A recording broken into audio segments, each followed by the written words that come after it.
Did you know that in English you can change the meaning of a verb by adding a preposition after it? Keep watching to learn more.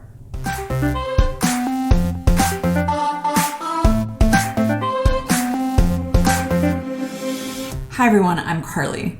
Today let's talk about one of the most common and important kinds of verbs in English, phrasal verbs. Phrasal verbs always have two parts, a main verb and a preposition.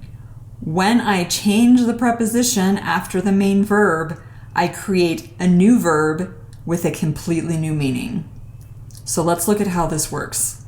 Let's start with the verb turn.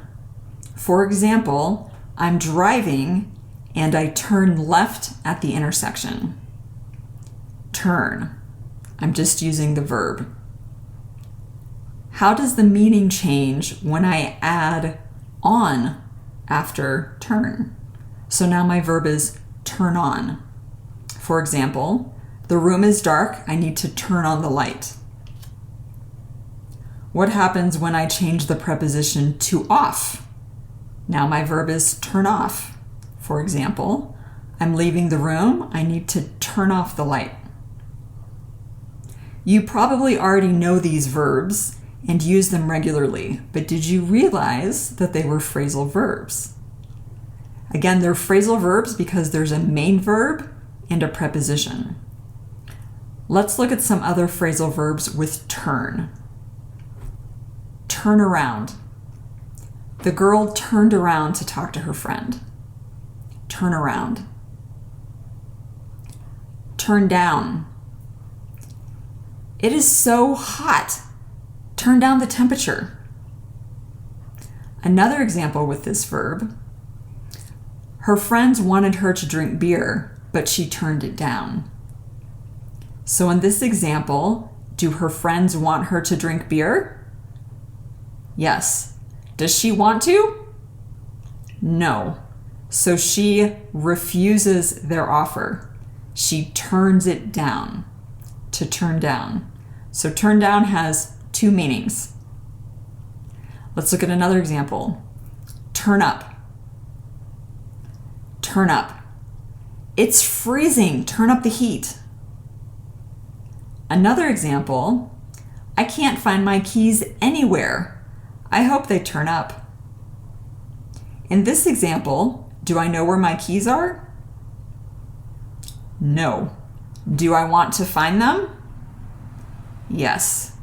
So, I hope they turn up has the same meaning as I hope I find them. Let's look at a few more. Turn in. The girl turned in her homework to her teacher.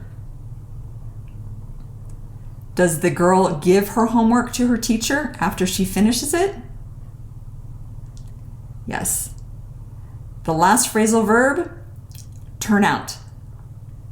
For example, my cake turned out perfectly. It's delicious. Or, my cake didn't turn out. It got burned in the oven. In the first example, did my cake cook the way I expected it to? Yes, it looks beautiful and it tastes good. In my second example, did my cake cook the way I expected it to? No, it burned, so it doesn't taste good.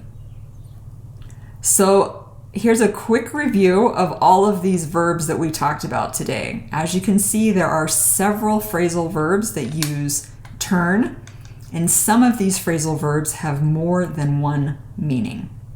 So again, our verbs are turn on, turn off, turn around, turn down, turn up, turn in, turn out. So here's the challenge.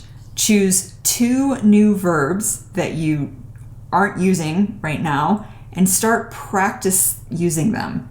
Think of ways that you can use them when you're out and about speaking English. When you feel comfortable using those two verbs, choose two more new verbs.